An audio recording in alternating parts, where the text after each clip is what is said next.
আগন্তুক মানে লোকসভা নিৰ্বাচন অহা 7 মে তাৰিখত অনুষ্ঠিত হ'ব। সেইকাৰণে আমাৰ ফকৰাগ্ৰাম ব্লকৰ অন্তৰ্গত আমাৰ বিপিএফ প্ৰধানৰ ব্লকত আমাৰ আজি মিটিং আছিলে, নিৰ্বাচনী সভা। এই সভাত তেখেতৰ উপস্থিত হৈছে আৰু এই সভাতে আমাৰ যিখিনি এই অঞ্চলৰ আমি যি ৰাইজৰ যিটো সহযোগিতা পাইছোঁ, সঁচাকৈ আমি নথৈ খুব আনন্দিত। আৰু ইয়াৰ যোগতে আমি এটা ৰাইজ লৈ তথা আমাৰ যি বিৰোধী দল আছে তেওঁলোকক এটা মানে মেছেজ দিব খুজিছোঁ। আমি যিকি কৈছোঁ, ৰাইজৰ যি উল্লাস উদ্দীপনা, যি সহযোগিতা সহানুভূতি, সঁচাকৈ আমি আনন্দিত। আৰু আমাৰ আজিৰ যি ইয়াতে ইমান জনসমুদ্ৰ হৈছে, এই জনসমুদ্ৰ চাই পেলাই নিশ্চয় বিৰোধী দলে হয়তো তেওঁলোকে বহুত কিছু চিন্তিত হৈ হয়তো কালিৰ পৰা তেওঁলোকৰ প্ৰচাৰ বন্ধই কৰি দিব। আচ্ছা, ইতিমধ্যে মানে অসমৰ মুখ্যমন্ত্ৰী হিমন্ত বিশ্ব শৰ্মাই ফকৰাগ্ৰাম সমষ্টি বাৰে বাৰে টাৰ্গেট কৰি বাৰে বাৰে আহি আছে। এই ক্ষেত্ৰত আপুনি কি কাৰণ ইমান ঘনতলাই আহিব লাগে? তেখেত অসমৰ মুখ্যমন্ত্ৰী হয়, কিন্তু ইয়াত আমি দেখা পাইছোঁ তেখেতে যোৱা MCL ইলেকশ্যনত আহিছিলে, আহি পেলাই ইয়াতে তেওঁলোকৰ মানে প্ৰাৰ্থীক জিকুৱাই লৈ গৈছিলে। হয়তো এইবুলিও ভাবিছে তেওঁ আহিব, কিন্তু তেখেতৰ কপালটো বেয়া। এইবাৰ ফকৰাগ্ৰামত ভৰি দিয়াৰ লগে লগে আমাৰ যি ওপৰৱালাৰ যি দুৰ্যোগ, এই দুৰ্যোগটো দেখা দিছে। ভাল বতৰতে হঠাৎকৈ ইমান বৰষুণ, শিলাবৃষ্টি, যি বতাহ আহি গ'ল, তেওঁলোক সঁচাকৈ মিটিংখনেই কৰিব নোৱাৰিলে। আৰু ৰাইজৰ যি কষ্ট পালে, ৰাইজে যেনেকৈ আহিছিলে তাতকৈ বেছি কষ্ট লৈ গুচি গৈছে।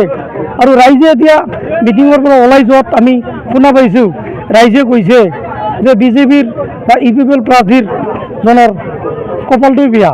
ফকৰাগ্ৰামৰ যি ভূমি, এই ভূমিটোৱে হয়তো এইবেলি মুখ্যমন্ত্ৰীয়ে হওক বা তেওঁলোকৰ যিখিনি এলায়েন্সৰ প্ৰাৰ্থী আছে, আজি UPPLৰ প্ৰাৰ্থী, তেওঁলোকক হয়তো ফকৰাগ্ৰামৰ ভূমিয়ে সমৰ্থন কৰা নাই। চাওক, এইটো এটা লাজৰ কথা। তেওঁলোকে ৰুলিঙত আছে, তেওঁলোকৰ হাতত শাসনভাৰ চলি আছে। BTCয়ে হওক, অসমে হওক, তেওঁলোকে এলায়েন্সত গভৰ্ণমেণ্ট চলাই আছে। ইয়াতকৈ আৰু লাজৰ কথা কি আছে? ৰুলিং গভৰ্ণমেণ্টত থাকি পেলাই ভোট লোৱাৰ স্বাৰ্থত ভোট ৰাইজে নিদিব, তেওঁলোকে জানি পেলাই যি ফৰ্ম বিলাইছে, তেওঁলোকতো নিজে চৰকাৰী ফৰ্মত ওপৰত আমাৰ ট্ৰেক্টৰৰ ছবি, UPPLৰ নাম, তলত BJPৰ ছবি, পদুম ফুলৰ BJPৰ নাম, এইটো ফৰ্ম হয়। মই আজি তেওঁলোককে চৰকাৰৰ পক্ষত থকা আমাৰ যিখিনি আমাৰ মন্ত্ৰী আছে, EM আছে, MCL আছে, BDC চিফ ডাঙৰীয়া আছে, তেওঁলোকক এটা সিধাকে প্ৰশ্ন কৰিব খুজিছোঁ, আপোনালোকৰ চৰকাৰী পক্ষত যিখিনি ফৰ্ম দিয়া হয়, এইটো কি চৰকাৰী ফৰ্ম নে এইটো আপোনালোকৰ দলৰ ফৰ্ম? সেই বস্তুটো আমি ফকৰাগ্ৰামবাসী ৰাইজে আমি তেওঁলোকৰ পৰা আমি ক্লিয়াৰিফিকেশ্যন খুজিছোঁ। সাধাৰণ ভোটৰ কাৰণে ৰাইজক ইমান বেয়াকৈ ঠগিব নালাগে। কিমান আৰু মিছলীয়া, তেনেকৈ এইটো মিছলীয়া চৰকাৰ, ইমান মিছা প্ৰতিশ্ৰুতি, মিছা কথা কৈ ৰাইজৰ আগত আহি পেলাই ভোট খুজি আছে। ইয়াৰ যি উত্তৰ আগন্তুক 7 তাৰিখত ইয়াৰ কাৰণে ফকৰাগ্ৰামবাসী ৰাইজে দি দিব। এইটোতো অগণতান্ত্ৰিক ঘটনা হৈ গৈছে। আমি BPF দলে ইলেকশ্যন কমিশনাৰ তথা আমাৰ এই কোকৰাঝাৰ সমষ্টিৰ ইলেকশ্যন যি ইনচাৰ্জ আছে, তেখেতক আমি BPF দল হিচাপে ইতিমধ্যে আমি কেছ ফাইল কৰিছোঁ। আমি যিখিনি আমাৰ অভিযোগ আমি তেওঁলোকক জনাই দিছোঁ। এতিয়া election commissioner of India, election commissioner আমাৰ অসমত যিখিনি আছে, তেওঁলোকে বিচাৰ কৰিব। যদি আইন আছে সঁচাকৈ নিশ্চয় বিচাৰ হ'ব। আমি ইয়াৰ কাৰণে বাট চাই আছোঁ আৰু ইয়াৰ কাৰণে আমি বাটো চাম।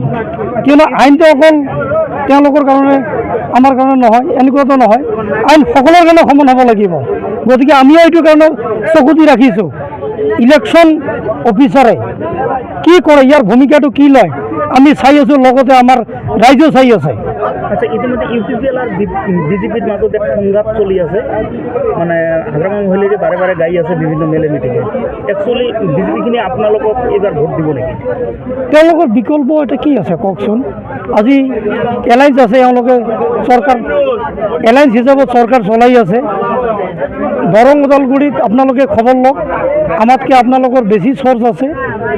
ইণ্টাৰনেল যিখিনি আপোনালোকৰ ইনফৰ্মাৰ আছে, আপোনালোকে খবৰ লওক, ইনফৰমেশ্যনটো লওক, চাওক তাতে ইউপিপিএলৰ মানুহখিনি বিজেপিক ভোট দিয়া নাই। এই খবৰটো পাই পেলাই এতিয়া আমি কিন্তু বিজেপিৰ ভোটটো খোজা নাই, কিন্তু আমি শুনা পাইছোঁ যিখিনি বিজেপিৰ কৰ্মী আছে তেওঁলোকৰ ইচ্ছাকৃতভাৱে এই তাৰে প্ৰতিশোধটো লোৱাৰ কাৰণে তেওঁলোকে এতিয়া আমাৰ প্ৰাৰ্থীক ভোট দিব। আমাৰ কাৰণে এইটো ভাল কথা। ভোট কোনে দিয়ে দিয়ক, আমাৰ সকলোৰে প্ৰতি আহ্বান, আমাৰ নাঙল ছবিক ভোট দিয়ক। আমাক নাঙল ছবিত ভোট দি আমাৰ খাম্পা বৰগোহাঁই ডাঙৰীয়াক জিকাই দিয়ক। BPF দলৰ হাত মজবুতি কৰি দিয়ক, হাগ্ৰামা চৰৰ হাত মজবুতি কৰি দিয়ক। BTCৰ যিখিনি জনসাধাৰণ তেওঁলোকৰ সুস্থ সমাজ আৰু সুস্থ এখন পৰিৱেশ গঢ়ি তোলাত সহায় কৰক।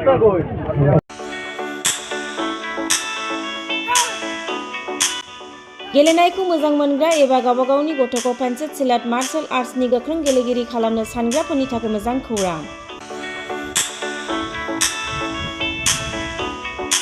चिरां जिल्लानि सापागुरि पेन्सिल सिलाट मार्शल आर्ट्स एकाडेमियाव मुं थिसननाया सोलिगासिनो। नोंथांमोना नोंथांमोननि गथ'खौ सापागुरि पेन्सिल सिलाट मार्शल आर्ट्सनि एकाडेमियाव मुं थिसननो हागोन।